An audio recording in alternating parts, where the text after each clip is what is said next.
La vraie vie, c'est oser entreprendre. B2B avec Groupe Mutuel. B2B, en partenariat avec la GFI. Retrouvez chaque semaine une personnalité romande, monde de l'économie, portrait, entrepreneur et innovation. Rencontre avec les femmes et les hommes qui font la Suisse romande. B2B.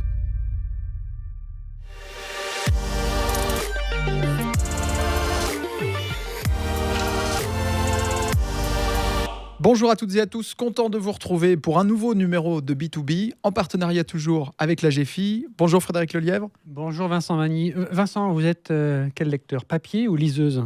Écran, troisième choix plutôt. Écran, c'est une sorte de Papier liseuse. parfois aussi. Parfois papier.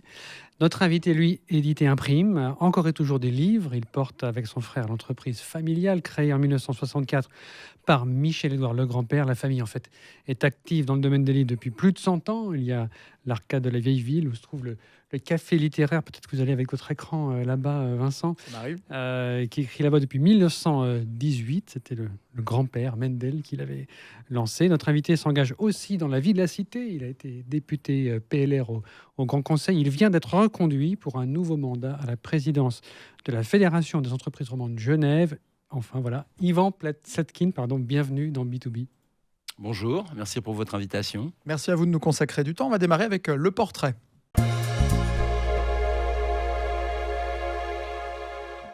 Ivan Slatkin, content de vous avoir sur ce plateau aujourd'hui. Nous aurions dû enregistrer pour la petite histoire cette émission un petit peu plus tôt dans l'année, mais vous avez subi une opération, c'était le 14 février dernier, suite à une rupture du tendon d'Achille.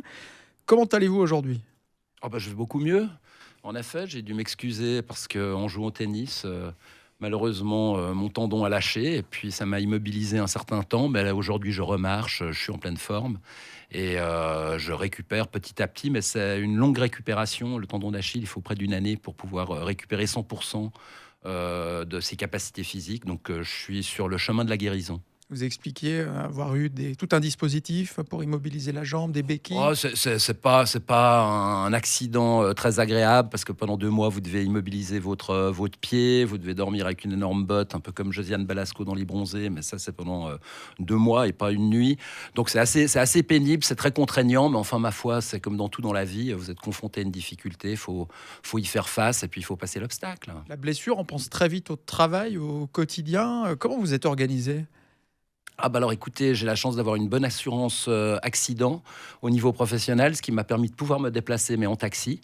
Et puis, j'ai quand même eu un arrêt partiel, mais quand vous êtes propriétaire de votre entreprise, quand vous avez les responsabilités que j'ai, vous êtes quand même obligé d'être actif. Et puis aujourd'hui, grâce au télétravail, vous pouvez travailler même couché dans votre lit. Un petit relent de pandémie, en fait. Écoutez, moi, j'ai jamais été confiné pendant la pandémie. J'ai pas arrêté de travailler, donc j'ai vécu ce confinement après la pandémie, si on veut. Mais non, j'ai toujours travaillé. Vous travaillez à distance. Il fallait lever un peu le pied. Moi, c'est ce qu'on m'a dit. C'est mon assistante qui m'a dit, Monsieur Slatkin, c'est l'occasion pour vous de lever le pied. Je l'ai levé pendant 2 mois. Maintenant, je suis nouveau d'attaque. Vous avez délégué quand même un petit peu plus. Ouais, j'ai délégué, mais on peut suivre à distance aujourd'hui grâce aux mails, grâce à Teams, à Zoom, vous êtes toujours actif. Et quand on est patron d'une entreprise, finalement, qu'on ait des accidents ou qu'on parte en vacances, on travaille toujours. Vous parliez de taxi. D'ordinaire, vous vous déplacez comment à Genève ? Alors écoutez, mes bureaux, mes entrepôts sont dans le canton de Vaud, donc j'ai pas vraiment d'autre choix que de me déplacer en voiture. Je souffre pas mal de la mobilité genevoise, mais je me lève très tôt le matin, je pars à 5h30 du matin travailler, donc le trafic est encore fluide, c'est plus compliqué pour revenir. Je vais peut-être changer mon mode de mobilité, plus utiliser le Léman Express, avoir un vélo électrique, mais avec tous les déplacements que j'ai, c'est parfois assez contraignant, donc la voiture reste pour moi le principal outil pour me déplacer.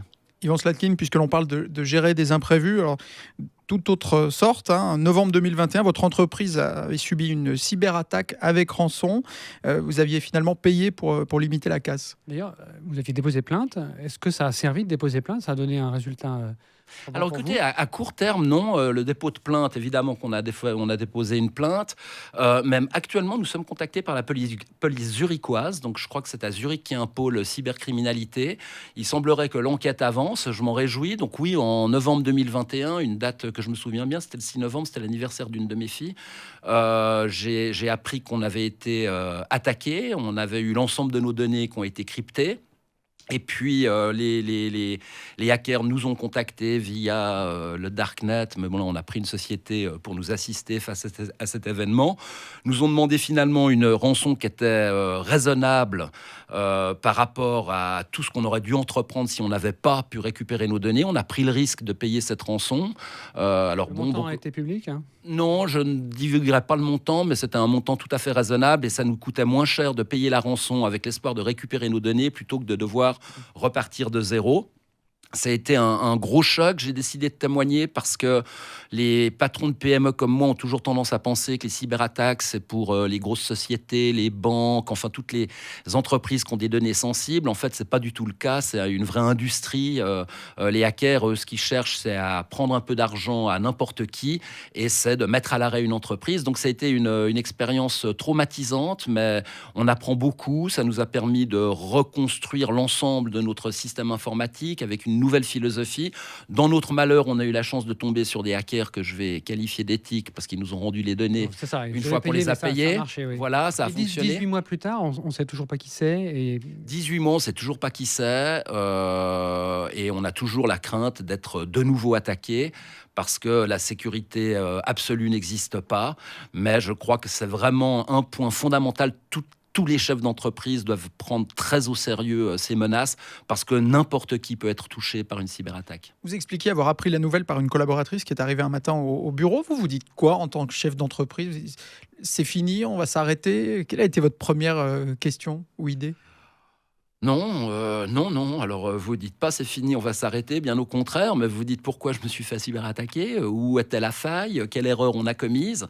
Et puis, c'est un peu comme tout. Je veux dire, quand il y a eu le confinement, je me souviendrai aussi très bien du 16 mars 2020, quand il y a eu le premier confinement, où là aussi, on se disait, mais tout s'arrête.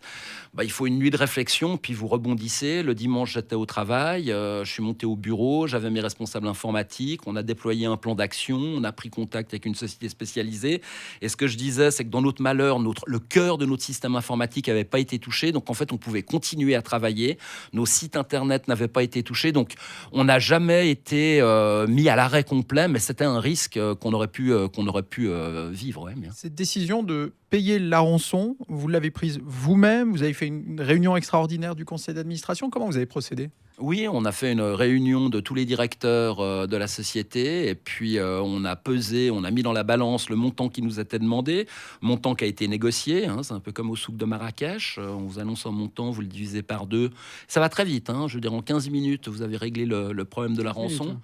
Le montant, après il fallait qu'on paye en bitcoin, alors quand vous êtes éditeur, vous n'avez pas des bitcoins sous la main, donc là il y avait un petit processus qui a été un peu lent, mais on a mis dans la balance le prix qui nous était demandé et le coût qu'aurait occasionné une remontée de tout et la perte de nos archives. Et on s'est dit que finalement, le coût de la rançon était, entre guillemets, raisonnable.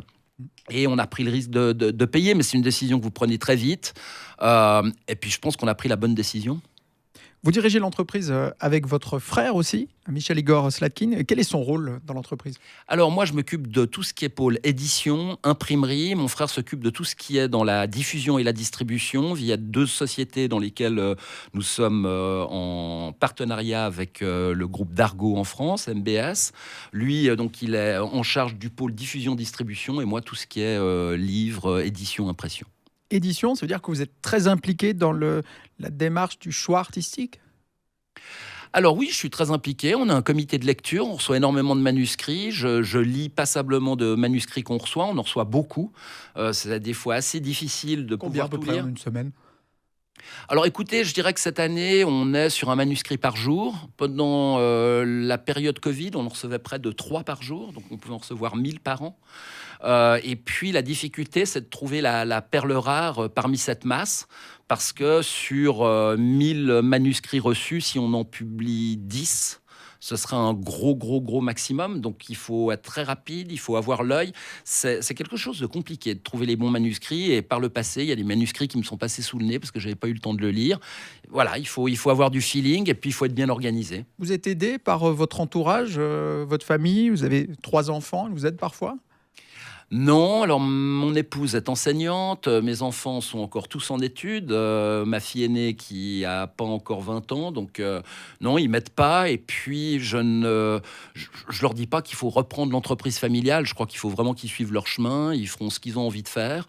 Moi, ça m'est venu naturellement. Mon père m'avait jamais dit il faut que tu reprennes l'entreprise familiale. Donc quand on a la chance d'en avoir une, et puis qu'on a un peu l'esprit d'entrepreneur, c'est difficile de renoncer à suivre cette filière, mais il faut laisser les enfants s'épanouir et chercher leur voie sans les forcer. Donc au niveau familial, je suis pas aidé, mais maintenant je suis aidé avec mon frère. Mon père, qui a 90 ans, a encore son mot à dire dans la conduite des affaires, même s'il vient presque plus au bureau. Et puis après, j'ai l'ensemble de mes collaborateurs et collaboratrices qui, alors eux, font vivre la maison. Un peu d'histoire familiale, justement. À l'origine des éditions Slatkin, votre grand-père paternel, qui a fui les programmes russes, qui s'est installé à Genève en 1905. Arrière-grand-père. Arrière-grand-père, pardonnez-moi. 1905, avec sa famille, je crois que la date est correcte. Oui. Il avait sa bibliothèque, tout ce qu'il restait de sa fortune, finalement. Donc, mon arrière-grand-père était agent d'assurance, relativement aisé. Il vivait à Rostov-sur-le-Don, en Russie. Et puis loin de la frontière ukrainienne, d'ailleurs. Voilà, proche de la frontière ukrainienne, mais c'était en Russie. Et avec les pogroms du tsar, puisqu'il était juif, il a décidé d'envoyer sa famille à l'abri ici en Suisse. Mais lui a continué à travailler à Rostov-sur-le-Don. Il a, pendant plusieurs années, envoyé tous ses livres, parce que c'était un grand érudit, il collectionnait des livres, il les a envoyés ici en Suisse. Et puis, quand il y a eu la révolution russe, là, il a définitivement décidé de quitter la Russie et de rejoindre sa famille ici à Genève. Et il avait placé toute sa fortune dans les fameux titres russes qui se sont effondrés avec la révolution. Il s'est retrouvé ruiné. Il s'est retrouvé ruiné à devoir faire vivre une famille ici à Genève. Et il a ouvert la librairie Slatkin à la rue des Chaudronniers. Et il s'est mis à vendre les ouvrages qu'il avait amenés de Russie. Et c'est comme ça qu'a commencé la saga Slatkin à Genève dans le livre. Vous ne parlez pas le russe, hein, mais votre épouse, qui est américaine, parle cette langue. Vous avez de la famille lointaine encore en Russie ? Non. Alors moi, je suis en fait, comme tous les Genevois, j'ai un nom qui n'est pas du tout genevois, mais je suis un bon Genevois d'origine, né à Genève, j'ai grandi à Genève. Toute ma famille est ici à Genève. Du côté de ma femme, ils sont aux États-Unis, mais je n'ai plus de famille, je n'ai pas de famille en Russie et je ne parle pas le russe. Mais vous êtes quand même, voilà, il y a une culture, en tout cas la famille est habitée par la Russie, j'en suis sûr. Quel regard vous portez en quelques mots sur la crise qui se déroule aujourd'hui en Russie ? Ou alors, écoutez, c'est très difficile pour moi de porter un jugement. Je pense que, voilà, on pensait que des guerres sur le continent européen pouvaient plus se passer. Ça se passe bien. Je pense que c'est une situation dramatique au niveau humain. Je vais pas commencer à parler, moi, de la politique russe vis-à-vis de l'Ukraine. J'ai fait des études à HEI, j'ai beaucoup étudié la politique américaine, surtout pendant la guerre froide. Je suis parfois étonné, j'ai des débats nourris avec mon épouse sur la politique américaine, parce que je suis pas toujours convaincu qu'elle est pour le bien de l'Europe. Je crois qu'elle est surtout pour le bien des États-Unis. Maintenant, ce qui se passe en Ukraine est dramatique et il faut souhaiter que ce conflit puisse s'arrêter le plus rapidement possible. Mais on dit toujours qu'il est facile de commencer une guerre, beaucoup plus compliqué de l'arrêter.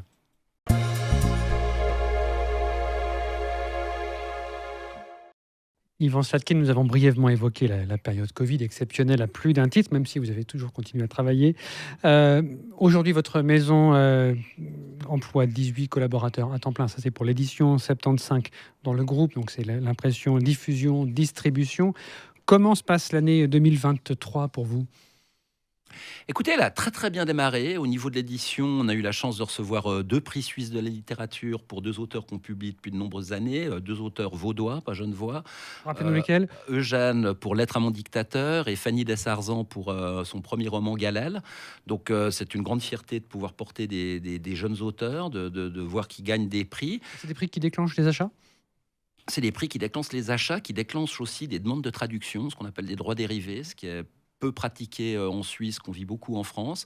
Donc je dirais qu'au niveau éditorial, ça se passe bien. Maintenant, le livre est un marché qui ne suit pas l'évolution du PIB.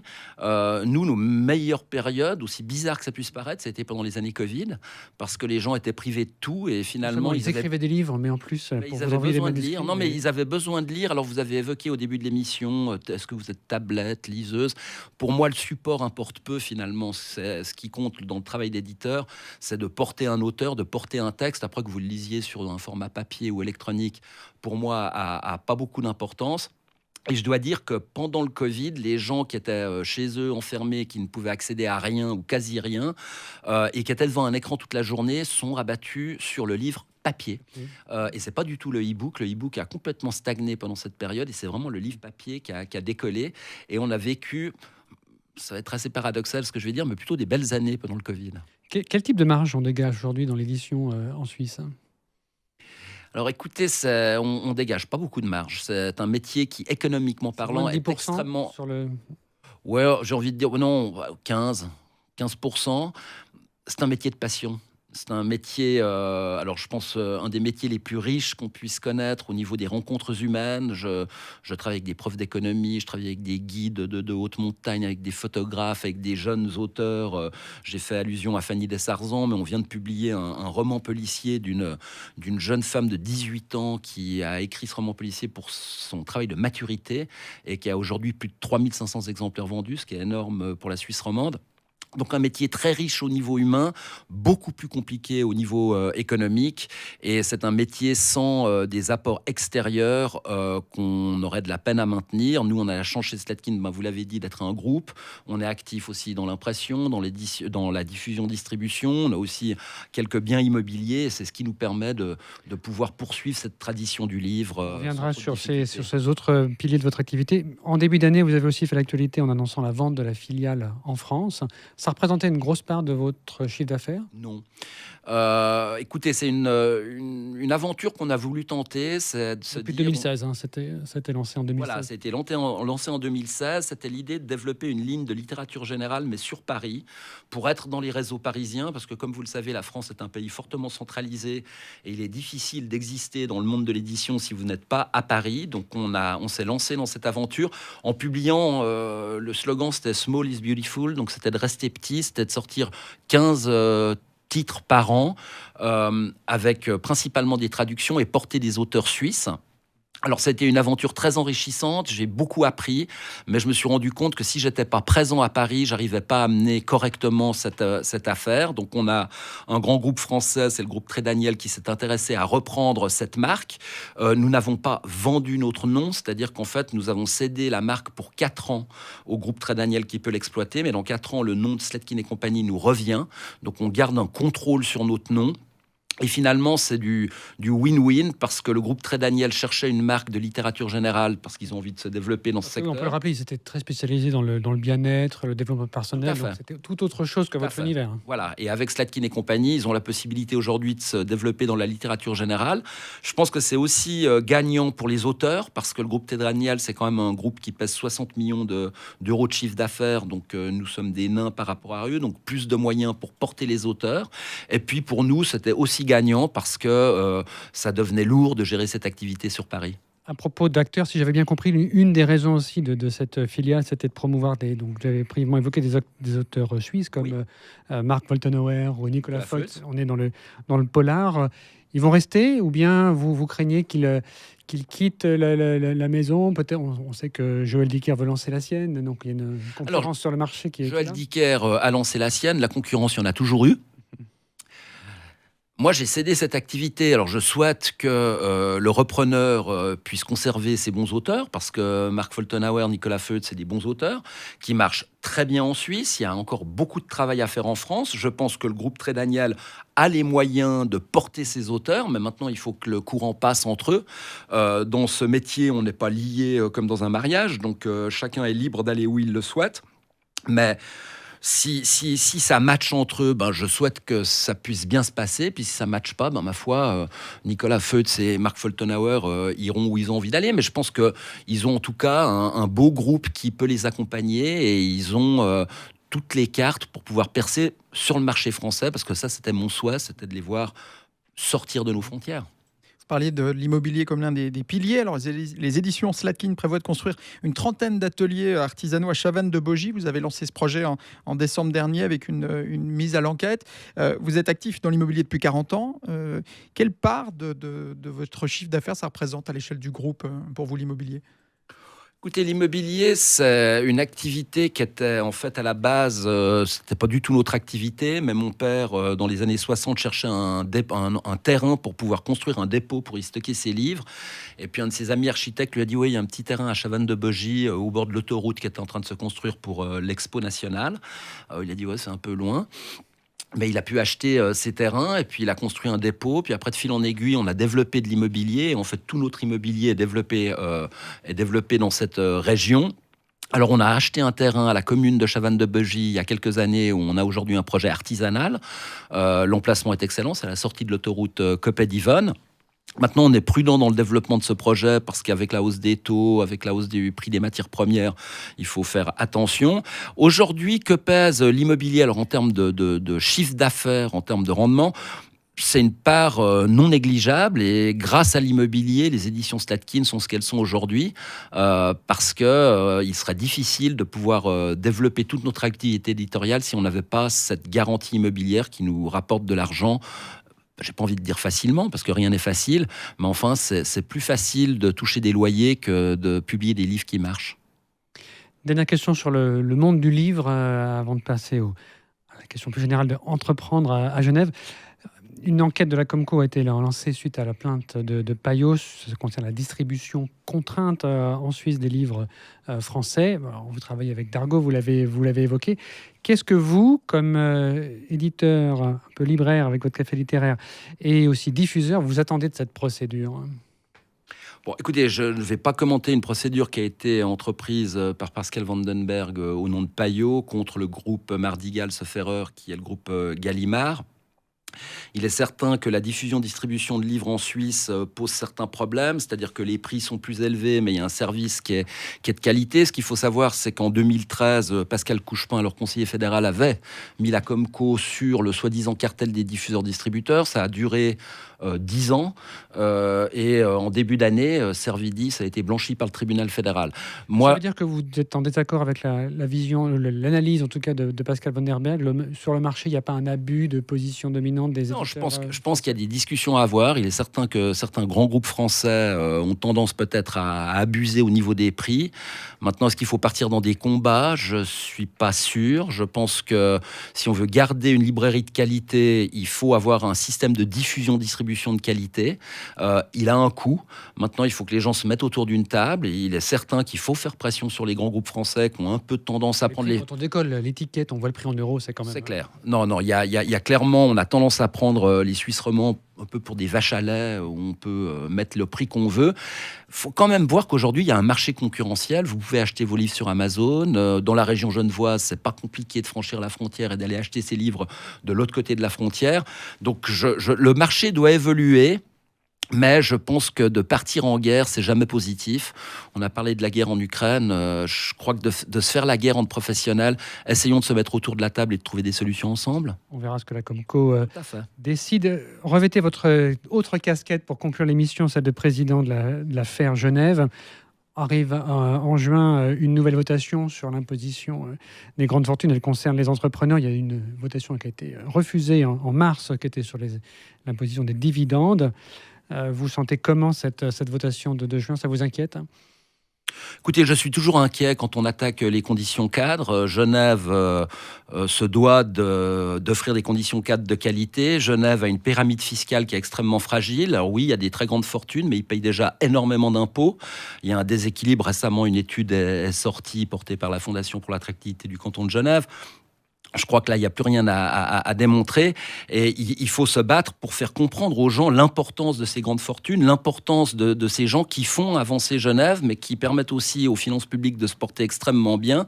Et il est clair que nous faisons campagne contre ces initiatives qui sont des initiatives qui finalement risquent de se retourner contre ceux qui les portent. Je crois qu'aujourd'hui, Genève peut se targuer d'avoir une politique sociale extrêmement généreuse, d'avoir un budget absolument faramineux. C'est grâce à ces gros contribuables qu'il faut ménager. Et je crois qu'ils sont déjà très sollicités. Enfin, je crois pas. Ils sont déjà très sollicités. Et en fait, c'est une initiative qui va au-delà des grandes fortunes, parce qu'on parle de 3 millions de francs de fortune. Alors oui, c'est pas tout le monde n'a pas 3 millions de fortune, mais quand on sait qu'à Genève, l'outil de travail est imposé et est pris dans le calcul de sa fortune, il suffit d'avoir une petite société anonyme qui dégage des bénéfices et qui est valorisée par le fisc de manière assez forte pour qu'on se retrouve dans cette tranche de 3 millions. Et si on ne veut pas voir les gens quitter notre canton pour aller s'installer tout simplement dans le canton de Vaud, il faut faire campagne et lutter contre ces initiatives. Faire campagne, ce sera plus facile avec le nouveau Conseil d'État, le départ de la verte Fabienne Fischer, remplacée par la centriste Delphine Bachmann. On a aussi le retour de Pierre Maudet. Je pense que là, la population genevoise a donné un très bon signe lors des précédentes votations, enfin élections, puisqu'on retrouve une majorité de droite au Conseil d'État. Donc ça, c'est tout à fait réjouissant. Il me semble qu'aujourd'hui, on l'a vu avec l'initiative 179, vous avez fait allusion à l'initiative sur les dividendes, où là, la majorité était claire pour refuser cette initiative. Donc je pense que le trend est tout à fait positif, mais ce n'est pas une raison pour se reposer sur ses lauriers. Il faut expliquer, il y a tout un travail pédagogique, expliquer ce que c'est qu'un entrepreneur. Genève a besoin de ces entreprises, Genève a besoin d'attirer des gens et il ne faut pas décourager ceux qui créent la prospérité et qui créent la richesse de ce beau canton. On évoquait Pierre Maudet qui va occuper le discuteur de la mobilité. Vincent, la mobilité, ça vous travaille ça comme sujet? La mobilité, vous aussi, hein, à l'époque, vous aviez fait adopter par le Grand Conseil une résolution visant à inscrire une traversée du lac dans le projet d'agglomération franco-valdo-genevoise. Vous l'imaginiez déjà sous quelle forme, cette traversée, pont-tunnel à l'époque? Non, alors moi je suis pas architecte, moi j'avais lancé l'idée non pas d'une traversée de la rade mais une traversée du lac. En fait c'est le bouclement du périphérique genevois. Je veux dire, toutes les grandes villes aujourd'hui ont un périphérique et voilà, moi mon idée c'est de dire, si on veut enlever les voitures du centre-ville, il faut pouvoir tourner autour de cette agglomération qu'est Genève. Il faut avoir des parkings relais pour y garer ces voitures, puis avoir des transports publics qui amènent ensuite les gens de manière efficace et efficiente au centre-ville.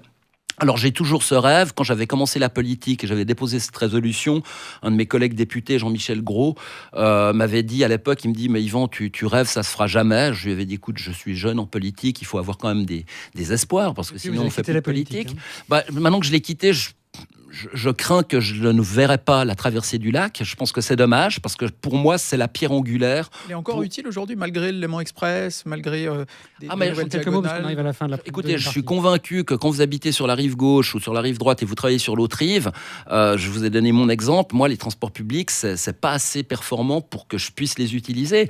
On a besoin de passer d'une rive à l'autre, et aujourd'hui, le seul point de passage, c'est le pont du Mont-Blanc, ce qui est une aberration, puisqu'on est en plein centre-ville. Il faut sortir les voitures de la ville et rendre la ville aux citoyens de la ville de Genève.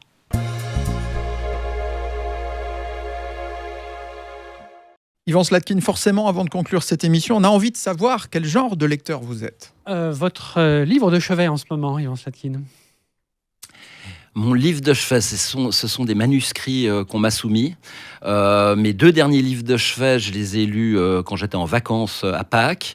C'était Sylvain Tesson Blanc et c'était L'amant de Marguerite Duras. Beaucoup de plaisir. Ça fait du bien quand on est éditeur de lire des livres publiés par d'autres. Non, parce que je lis beaucoup les manuscrits que je reçois, beaucoup d'amis qui me contactent, qui m'envoient leurs manuscrits. Mais moi, je suis très curieux. Moi, je suis ouvert à toute forme de littérature. Alors, j'aime le polar, mais j'aime les essais politiques. J'ai pas une catégorie. Je suis vraiment très ouvert. Vous avez peut-être des livres fétiches. Il y en a que vous avez lu plus de 3 fois? Non, je pense pas avoir lu des livres plus de 3 fois, mais il y a des livres qui m'ont beaucoup marqué. Alors, je dis toujours, il y a L'attrape-cœur de Salinger, qui est un livre qui m'a beaucoup... Alors bon, c'est une traduction, je l'ai lu en français, mais c'est un auteur américain. J'ai relu récemment Le joueur d'échecs de Stefan Zweig. J'ai pris beaucoup plaisir à le lire. Maintenant, je suis tellement absorbé par mon activité quotidienne que je suis en fait toujours dans les livres que vous ne connaissez pas encore et qui vont sortir, en espérant un jour décrocher un magnifique best-seller. Alors, un livre, pas édité par vous forcément pour répondre à cette question, mais un livre que vous n'avez pas terminé en revanche. Vous avez voulu commencer, vous avez commencé et puis ça vous a pas accroché, donc vous avez laissé tomber. Ouais. Joël Dicker, l'affaire Harry Kéber. Merci beaucoup, Yvan Slatkin, Merci à vous. d'avoir été avec nous sur ce plateau aujourd'hui. Merci à vous, Frédéric Lelièvre. Merci Vincent Magny. Rendez-vous la semaine prochaine pour faire de nouvelles rencontres dans B2B. Portez-vous bien d'ici là et à bientôt. B2B, en partenariat avec la GFI. Retrouvez chaque semaine une personnalité romande, monde de l'économie, portrait, entrepreneur et innovation. Rencontre avec les femmes et les hommes qui font la Suisse romande. B2B. La vraie vie, c'est oser entreprendre. B2B avec Groupe Mutuel.